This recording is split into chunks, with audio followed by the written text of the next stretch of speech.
Christians differ over whether institutions like baptism or the Lord's Supper are sacraments or ordinances.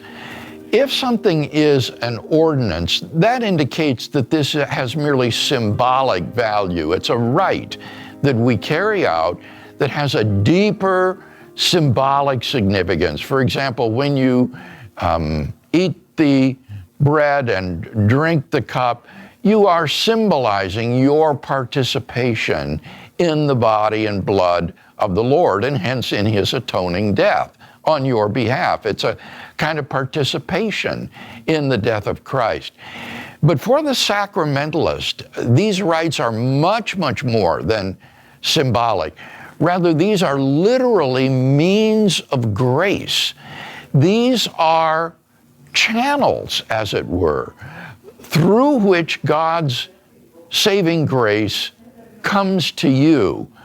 And so that makes it much more important to participate in these sacraments than if they were merely symbolic, because then you would be repudiating God's grace for you if you don't take the sacraments. They are like a water pipe through which the life-giving water flows. And if you turn off the spigot, so to speak, then you will not participate in the grace of God, and you will doom your soul as a result. So the sacramentalist has a much more serious view of these rites than the person who believes that they were ordinances. Now that leaves the question open and unaddressed as to whether scripturally they are best thought of as sacraments rather than ordinances.